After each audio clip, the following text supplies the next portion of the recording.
जय हिंद दोस्तों, आज के इस क्लास में आप सभी का बहुत बहुत स्वागत है। तो दोस्तों, Bihar SSC inter level exam के लिए आज के इस वीडियो में जीके जीएस से टॉप 40 महत्वपूर्ण प्रश्नों को कवर करने वाले हैं, जो कि साथियों आपके एग्जाम के लिए ये क्वेश्चन काफ़ी ज़्यादा इम्पोर्टेंट रहेगा। तो साथियों, आप सभी सेशन को बिना स्किप किए लास्ट तक पूरा ध्यानपूर्वक देखिए और आज के इस 40 प्रश्न में से आप लोग कितने क्वेश्चन के सही सही आंसर कर पाते हैं, ये आप सभी को सेशन के लास्ट में कमेंट करके बताना है। तो चलिए इसी के साथ आज के इस क्लास को स्टार्ट करते हैं। तो फटाफट से आप सभी सेशन को लाइक करके और आज के सेशन को अपने सभी मित्रों के साथ शेयर कर दीजिए। तो चलिए आज का पहला क्वेश्चन देखिए। जनगणना 2011 के अनुसार बिहार का लिंगानुपात क्या है? ये क्वेश्चन आपके एग्जाम के लिए मोस्ट वीवीआई रहेगा, इस पर आप सभी स्टार मार्क कर लें। तो साथियों, जनगणना 2011 के अनुसार बिहार का लिंगानुपात पूछे तो याद कर लीजिए 918 है। कितना है? 918। यहाँ पर डी ऑप्शन आपका सही जवाब है। और अगर आपसे पूछे जनगणना 2011 के अनुसार बिहार में किस जिला का लिंगानुपात सबसे अधिक है, तो याद रखिए गोपालगंज का। कितना है गोपालगंज में? तो 1021। ये गोपालगंज का लिंगानुपात है जो कि सबसे अधिक है। और 2011 के जनगणना के अनुसार पूछे कि भारत का लिंगानुपात कितना है, तो 943। बिहार का पूछे 918 और भारत का पूछे तो 943 है। आगे देखिए, हिंदी साहित्य में किस सर्वप्रथम ज्ञानपीठ पुरस्कार मिला था? यानी कि हिंदी साहित्य में किसे सबसे पहले ज्ञानपीठ का पुरस्कार दिया गया था? सही आंसर है सुमित्रा नंदन पंत को। ध्यान रखिएगा, यहाँ पर ए ऑप्शन आपका सही जवाब है। कब दिया गया था? तो सुमित्रा नंदन पंत को चिदम्बरा पुस्तक के लिए, किस पुस्तक के लिए? चिदम्बरा पुस्तक के लिए 1968 में ज्ञानपीठ पुरस्कार से सम्मानित किया गया था। यहाँ पर ए ऑप्शन आपका सही है। चलिए आगे बढ़ते हैं। प्रोड्यूसर गैस एक मिश्रण है। यहाँ से देखिए क्वेश्चन और बन सकता है। ये जो रामधारी सिंह दिनकर है, इनको भी ज्ञानपीठ पुरस्कार मिला था 1972 में। किसके लिए मिला था? तो उर्वशी के लिए। याद रखिएगा, उर्वशी के लिए ज्ञानपीठ पुरस्कार दिया गया था रामधारी सिंह दिनकर को 1972 में। चलिए 3 के लिए आंसर कीजिए। प्रोड्यूसर गैस एक मिश्रण है। तो प्यारे साथियों, प्रोड्यूसर गैस की बात करें, कार्बन मोनोऑक्साइड और नाइट्रोजन गैस का मिश्रण है। यहाँ पर देखिए डी ऑप्शन में दिया हुआ है कार्बन मोनोऑक्साइड तथा नाइट्रोजन गैस का। और इस प्रोड्यूसर गैस का इस्तेमाल कहाँ होता है? तो कांच एवं इस्पात उद्योग में ईंधन के रूप में किया जाता है प्रोड्यूसर गैस का उपयोग। आगे देखिए, अंतर्राष्ट्रीय तिथि रेखा खींची गई है। और देखिए साथियों, अगर आपको किसी भी क्वेश्चन में किसी भी प्रकार का थोड़ा भी डाउट होता है तो आप लोग तुरंत कमेंट करके पूछिए, आपके कमेंट का रिप्लाई 100% दिया जाएगा। तो देखिए, अंतर्राष्ट्रीय तिथि रेखा खींची गई है 180 डिग्री देशांतर। यहाँ पे देखिए सी ऑप्शन में दिया हुआ है। नेक्स्ट देखिए, हाइपोकैलेमिया किसकी कमी से होता है? बिल्कुल आपके एग्जाम में छपने वाला क्वेश्चन है। आंसर बताइए, हाइपोकैलेमिया किसकी कमी से होता है? तो साथियों, हाइपोकैलेमिया रोग जो है पोटेशियम की कमी से होता है। यहाँ पर बी ऑप्शन आपका सही है। भारतीय संविधान के किस अनुच्छेद में राज्य लोक सेवा आयोग का प्रावधान किया गया है? तो साथियों, यहाँ पर इस क्वेश्चन का आंसर हो जाएगा अनुच्छेद 315 में। ईरान की तेल राजधानी कहाँ पर है? एक भी क्वेश्चन को आपको स्किप नहीं करना है, ये सारे क्वेश्चन आपके एग्जाम के लिए इम्पोर्टेंट है। ईरान की तेल राजधानी कहाँ पर है? तो साथियों, ईरान की तेल राजधानी कहाँ पर है? याद रखिएगा, डी ऑप्शन में दिया हुआ है अबादान।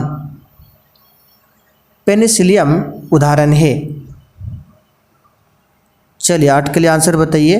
पेनिसिलियम किसका उदाहरण है? सही आंसर है कवक। पेनिसिलियम जो है कवक का उदाहरण है। किसको 11वीं अनुसूची में शामिल नहीं किया गया है? चलिए 9 के लिए आंसर कीजिए। इन चारों ऑप्शन में से किसको 11वीं अनुसूची में शामिल नहीं किया गया है? सही आंसर है आर्थिक एवं सामाजिक विकास के लिए नियोजन को 11वीं अनुसूची में शामिल नहीं किया गया है। 11वीं अनुसूची किससे संबंधित है?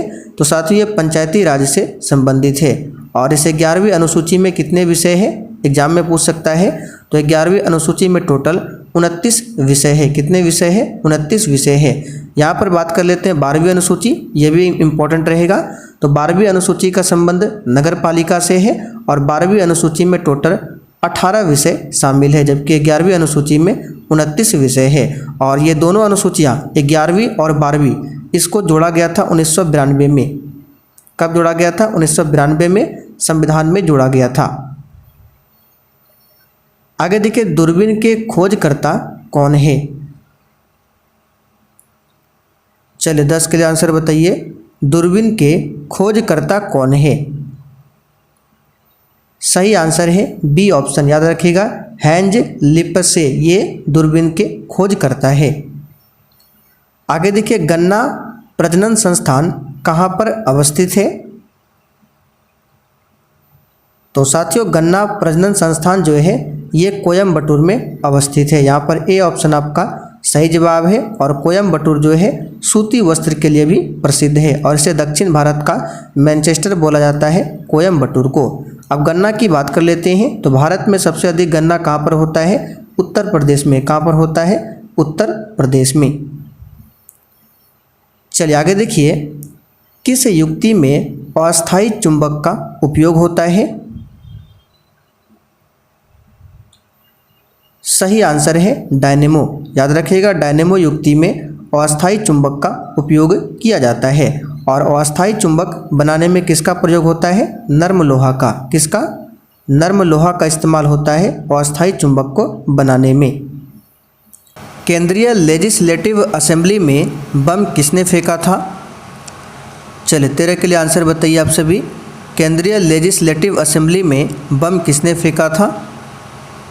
तो यहाँ पर इस क्वेश्चन का आंसर क्या होगा? ऑप्शन के अकॉर्डिंग बटुकेश्वर दत्त ने। देखिए बटुकेश्वर दत्त और भगत सिंह ने 8 अप्रैल, पूरा डेट याद रखिएगा, 8 अप्रैल 1929 को केंद्रीय विधायिका मंडल, जिसको इंग्लिश में बोला जाता है केंद्रीय लेजिस्लेटिव असेंबली, इसमें बम फेंका था। आगे देखिए, द्वितीय जैन संगति की अध्यक्षता की गई। यहाँ से आपको 2 क्वेश्चन ध्यान रखना है, प्रथम जैन संगति और द्वितीय जैन संगति। तो सबसे पहले प्रथम जैन संगति की बात करें, कहाँ पर हुआ था? पाटलिपुत्र में हुआ था। और प्रथम जैन संगति की अध्यक्षता किसने किया था? स्थूलभद्र ने, जो कि बी ऑप्शन में दिया हुआ है, लेकिन यहाँ पे द्वितीय पूछा गया है। तो द्वितीय जैन संगति की अध्यक्षता किया था देव दक्षिमा ने, देव दक्षिमा श्रवण ने। देखिए सी ऑप्शन में दिया हुआ है। नागार्जुन की बात करें तो नागार्जुन को भारत का आइंस्टीन कहा जाता है। क्या कहा जाता है? नागार्जुन को भारत का आइंस्टीन। आगे देखिए, पाहुल प्रणाली शुरू किया गया। आंसर बताइए फटाफट से। पाहुल प्रणाली शुरू किया था। तो साथियों पाहुल प्रणाली को शुरू किया था गुरु गोविंद सिंह ने। सिखों के 10वें गुरु थे गुरु गोविंद सिंह। यहाँ पर ए ऑप्शन आपका सही जवाब है। इस प्रणाली में दीक्षित होने वाले व्यक्ति को खालसा कहा गया। किस प्रणाली में? पाहुल प्रणाली में। इसमें जो व्यक्ति दीक्षित होता था उसको कहा जाता था खालसा।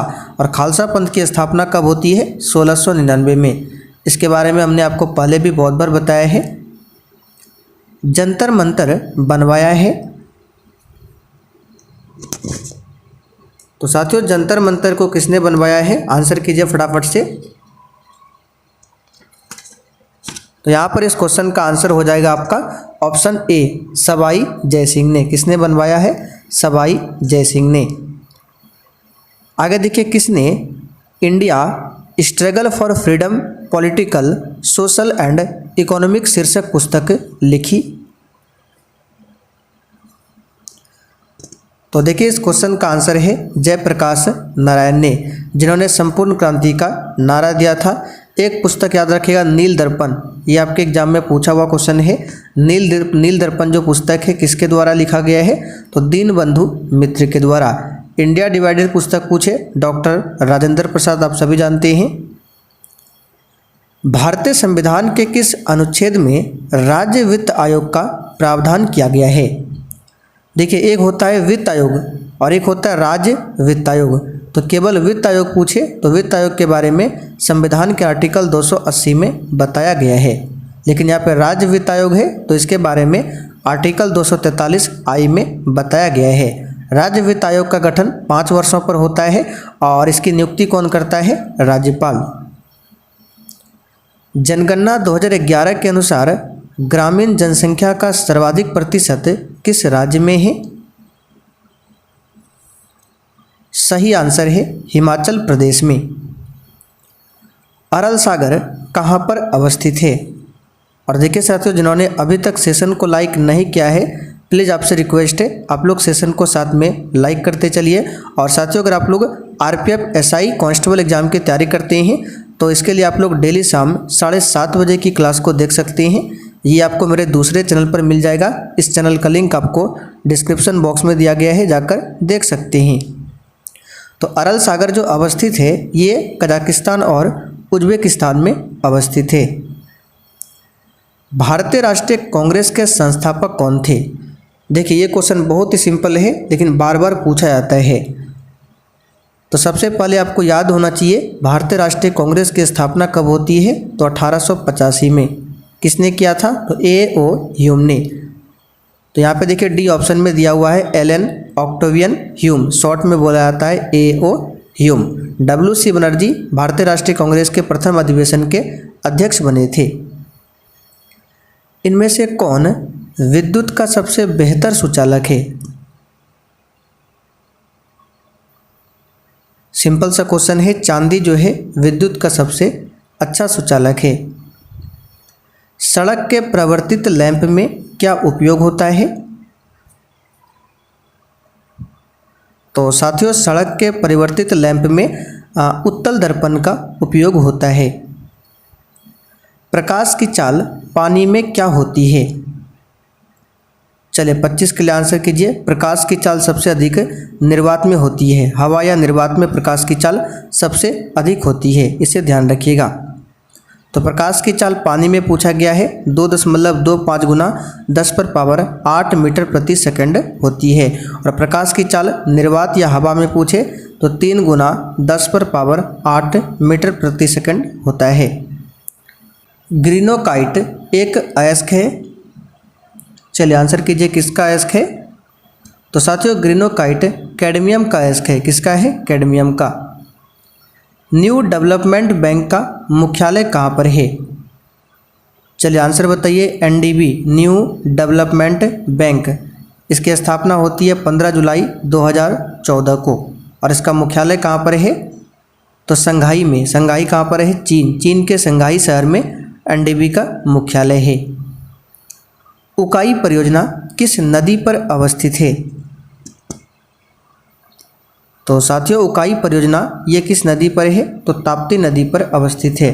किस नदी पर? ताप्ती नदी पर। और किस राज्य में है? तो गुजरात में। भारत में दूसरी सबसे बड़ी नदी कौन सी है? तो साथियों, भारत में दूसरी सबसे बड़ी नदी गोदावरी नदी है। गोदावरी नदी को दक्षिण गंगा या वृद्ध गंगा कहा जाता है। इसकी लंबाई की बात करें तो 1465 किलोमीटर गोदावरी नदी की लंबाई है। और भारत की सबसे लंबी नदी की बात करें तो गंगा है, जिसकी लंबाई 2525 किलोमीटर है। कौन सा स्थान कोयला के लिए प्रसिद्ध है? इन चारों ऑप्शन में से बताना है कोयला के लिए सबसे प्रसिद्ध स्थान कौन सा है। सही आंसर है वेस्टफेलिया। ये कोयला के लिए प्रसिद्ध है। जर्मनी का उत्तरी राइन वेस्टफेलिया एक शहरी क्षेत्र है और यह कोयला के लिए प्रसिद्ध है। चलिए आगे बढ़ते हैं। बोरॉन एक है। चलिए, बोरॉन क्या है? धातु है, अधातु है, उपधातु है, क्या है? तो साथियों, बोरॉन जो है एक प्रकार का उपधातु है। उपधातु क्या होता है? जो तत्व धातु और अधातु दोनों के गुण प्रदर्शित करते हैं उन्हें उपधातु कहते हैं। और उपधातुओं की संख्या टोटल 7 है। कितने हैं? 7। कौन कौन से हैं बता देते हैं। Boron, silicon, germanium, arsenic, antimony, टेलेरियम और पोलोनियम, ये 7 उपधातु है। किस संविधान संशोधन द्वारा मैथिली भाषा को 8वीं अनुसूची में जोड़ा गया? सही आंसर है 92वां संविधान संशोधन। सही कर लीजिए, ऑप्शन में नहीं है। 92वां संविधान संशोधन द्वारा मैथिली भाषा को 8वीं अनुसूची में जोड़ा गया और यह संशोधन हुआ था कब? 2003 में। और इस प्रकार वर्तमान में 8वीं अनुसूची में कितने भाषा है? तो 22 भाषाओं का उल्लेख मिलता है 8वीं अनुसूची में। गांधी इरविन समझौता कब हुआ था? सिंपल सा क्वेश्चन है। गांधी इरविन समझौता हुआ था 5 मार्च 1931 को और इस समझौता को दिल्ली समझौता भी कहा जाता है। आगे देखिए, विजय स्तंभ किसने बनवाया था? सही आंसर है राणा कुंभा ने। साथियों, राणा कुंभा ने चित्तौड़ में विजय स्तंभ का निर्माण करवाया था। ध्वनि की तीव्रता निर्भर नहीं करती है। तो साथियों, ध्वनि की तीव्रता तरंग की आवृत्ति पर निर्भर नहीं करती है। यहाँ पर आंसर हो जाएगा बी ऑप्शन, तरंग की आवृत्ति पर। विद्युत क्षमता का एसआई मात्रक क्या है? चलिए आंसर बताइए। विद्युत क्षमता का एसआई मात्रक क्या है? तो यहाँ पर इस क्वेश्चन का आंसर हो जाएगा डी ऑप्शन, फैराडे। क्या है? फैराडे है। और वाट किसका है? तो यह शक्ति का एसआई मात्रक है वाट। वोल्ट किसका होता है? विभवांतर का एसआई मात्रक होता है। कूलॉम्ब की बात करें, विद्युत आवेश का एसआई मात्रक है। ग्रेट सैंडी मरुस्थल कहाँ पर अवस्थित है? तो साथियों, ग्रेट सैंडी मरुस्थल ये ऑस्ट्रेलिया में अवस्थित है। माचिस के निर्माण में किसका उपयोग होता है? तो साथियों, माचिस के निर्माण में किसका उपयोग होता है? याद रखिएगा, लाल फास्फोरस का। चलिए आगे देखते हैं। सामुदायिक विकास कार्यक्रम कब प्रारंभ किया गया था? इंपॉर्टेंट क्वेश्चन है, याद रखिएगा, 1952 में। अब चलिए आज का आखिरी क्वेश्चन आप लोगों के लिए है, जिसका आंसर आपको नीचे कमेंट करके बताना है। जनगणना 2011 के अनुसार बिहार का लिंगानुपात क्या है? तो चलिए साथियों, आज के लिए इतना ही। तब तक के लिए जय हिंद।